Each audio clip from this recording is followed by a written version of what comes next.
Hello everyone, welcome back my channel Moumita's kitchen and daily vibes. তো বন্ধুরা, আজকে কিন্তু একটা স্পেশাল ভিডিও তোমাদের সাথে শেয়ার করতে আসলাম।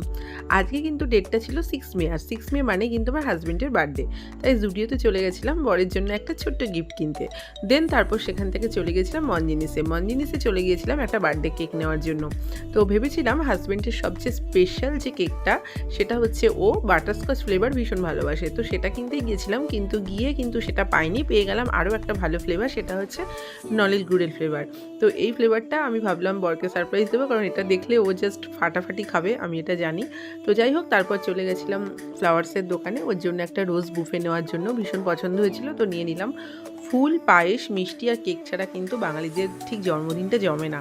তো প্রত্যেক বছরই আমি 6 মে একদম মিডনাইট বার্থডে সেলিব্রেশন করি। আর আমার শাশুড়ি মা বাংলা মাস অনুযায়ী মানে 7ই মে 23শে বৈশাখ পড়ে, 23শে বৈশাখ 7ই মেই পড়ে। তো সেই দিনটা আমার শাশুড়ি মা পালন করেন। তো যাই হোক, আমি কেক নিয়ে বাড়িতে চলে এসেছি। আর আরেকটা জিনিস খুব ভালো হয়, সেটা হচ্ছে হাজব্যান্ডের বার্থডেটা একদম মাসের প্রথমেই হয়, মানে 6 তারিখেই পড়ে প্রত্যেক বছরই। তো সেই জন্য মায়নাটাও আমি ঠিকঠাক পেয়ে যাই, এই জন্য অসুবিধা হয় না, বেশ জমিয়ে বার্থডে সেলিব্রেশনটা হয়। তো যাই হোক, এখন কেক কাট করলো হাজব্যান্ড, এদিকে সনটাই খাইয়ে দিল, আমিও খাইয়ে দিলাম, তারপর গিফটগুলো দিয়ে দিলাম। ও তো জাস্ট সারপ্রাইজ হয়ে গেছিলো, মানে ভীষণ হ্যাপি। দেন তারপরে আমি রোজ বুফেটা দিয়ে দিয়েছিলাম, তো সেটা পেয়েও আমার হাজব্যান্ড ভীষণ হ্যাপি। এই স্মৃতিগুলোই আমাদের জীবনের পাতায় থেকে যাবে, যখন আমাদের বয়স হবে তখন আমরা এগুলো দেখব। যাই হোক বন্ধুরা, তো ও তো এখন গিফটগুলো খুলবে, খোলার পালা। এদিকে সনটাও ভীষণ এক্সাইটেড, ও ভিডিওগুলো করছিল। তো প্রথমে এটা ছিল একটা জুসার কাপ, যেটা ওর খুব পছন্দ, আমি বলেছি সকালবেলা এটাতে করে জুস খাবে। দেন তারপরে এটা মানি ব্যাগ দিয়েছিলাম, একটা মানি পার্স, যেটায় ও মানি রাখবে, একটু বড় দেখেই দিয়েছিলাম যাতে বেশি মানি রাখতে পারে।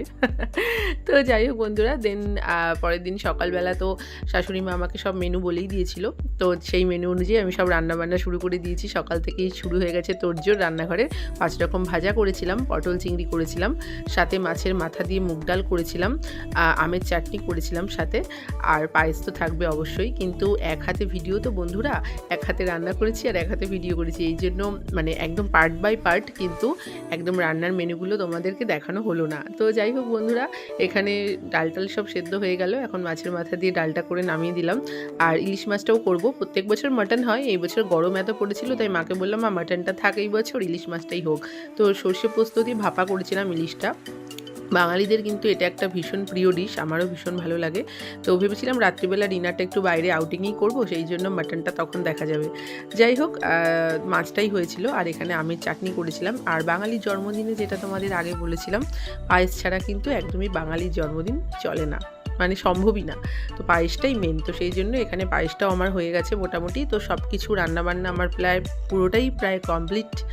দেন এখন সাজানোর পালা, সব কিছু সুন্দর করে সাজিয়ে দিলাম। এখন আমার হাজব্যান্ড আসবে, দেন ও খাওয়া দাওয়া করবে, সাথে আশীর্বাদও করবে। মা বাবাও এখন আসবে একটু পরে আমার। তো যাই হোক বন্ধুরা, এখন তোমরা দেখে নাও এখানে কি জাস্ট রান্না হয়েছে, সবটাই তোমাদের দেখাবো। তো এখানে 5 রকম ভাজা করেছিলাম বলেছিলাম, বেগুন ভাজা করেছিলাম, আলু ভাজা, পটল ভাজা, সাথে বটবটি ভাজা, পটল ভাজা, আর সাথে করেছিলাম কুমড়ো ভাজা। আর এখানে দেখতে পাচ্ছ পটল চিংড়ি, মাছের মাথা দিয়ে মুগ ডাল করেছিলাম, সর্ষে পোস্ত দিয়ে ভাপা করেছিলাম, ইলিশ মাছ, পায়েস, 5 রকম মিষ্টি, চাটনি, সবটাই ছিল। তো মা এখন আশীর্বাদ করছে, দেখতে পাচ্ছ। মার তো শরীরটা অতটা ভালো না, হাত পা ভীষণ কাঁপে, সেই জন্য এখানে পায়েস জলটা সবটাই মাকে ধরে ধরে একটু হেল্প করে দিচ্ছিলাম। তো যাই হোক, তো তারপর মায়ের আশীর্বাদের পরে এখন আমার মা আশীর্বাদ করছে। শাশুড়ি মার পরেই প্রত্যেকবার আমার মা আশীর্বাদ করে। দেন মার আশীর্বাদও হয়ে গেল, এখানে কচকচে একটা নোট পেয়ে গেল উপহার হিসাবে। এখন বাবা আশীর্বাদ করে পায়েস খাওয়ালো, এরপর বাবাও পকেট থেকে একটা কচকচে নোট দিয়ে দিল। এই পেয়ে তো আমার হাজব্যান্ড ভীষণ খুশি, মানে মোটামুটি ভালোই আমদানি হলো আজকে। আগের দিন ওয়াইফের কাছ থেকে গিফট, আর পরের দিন শ্বশুর শাশুড়ির কাছ থেকে গিফট, দারুণ একটা ব্যাপার। যাই হোক, প্রত্যেক বছরের মতন আমি যা সব মেনু রান্না করি সব কিছু দিয়ে একটু একটু করে ভাত আমি 3বার খাইয়ে দিই এটা আমার হাজব্যান্ডকে। আপনারা ভীষণভাবে আশীর্বাদ করবেন যাতে ও ভালো থাকে, ও দীর্ঘায়ু কামনা করবেন। যাই হোক, খাওয়া দাওয়া এদিকে কমপ্লিট, আর এদিকে এখন মা বাবাকে আমি খেতে দিয়েছি। আমি আর সনটাই খাবো না, আমাদের একটা জায়গায় ইনভাইট আছে, সেখানে যেতেই হবে, সেই জন্য এখানে সবাইকে খেতে দিয়ে আমি বেরিয়ে গেছিলাম। তো আমার শাশুড়ি মা ভীষণ লজ্জা পায়, তাই মা আর মাসি বাইরেই খেয়ে নেয় প্রত্যেক দিন। তারপরে আমি আর সনটাই বেরিয়ে গেছিলাম। তো তো তারপর সেখান থেকে এসে রাত্রিবেলা রয়্যাল বেঙ্গলে চলে গেছিলাম। তোমরা সকলেই জানো বন্ধুরা যে পালপাড়ায় খুব বেশি দিন হয়নি, তো এই 2 মাস মতো হয়েছে যে রয়্যাল বেঙ্গল সেখানে ওপেনিং হয়েছে। ভীষণ ভালো একটা রেস্টুরেন্ট, আমার যাওয়া হয়নি, আমি ফার্স্ট টাইম গেলাম। মানে ভেবেছিলাম, প্ল্যানিং করেছিলাম যে হাজব্যান্ডের বার্থডেতে ডিনারটা রয়্যাল বেঙ্গলই করবো। যাই হোক, ভীষণ সুন্দর অ্যাম্বিয়েন্স, মানে আমার তো খুবই ভালো লেগেছে। তোমরা যারা যাওনি তারা অবশ্যই একবার ভিজিট করো। দেন আমি চলে গিয়েছিলাম, একটু রাত হয়ে গেছিলো কারণ সকাল থেকে এত রান্না, তো আবার ইনভাইট ছিল এক জায়গায়, সেখান থেকে এসে প্রায় 9টা মতো বেজে গেছিলো যেতে যেতে। কিন্তু ওখানের অ্যাম্বিয়েন্সটা খুবই সুন্দর, মানে আমার খুব ভালো লেগেছে। আর স্টাফদের ব্যবহারগুলো ভীষণ ভালো।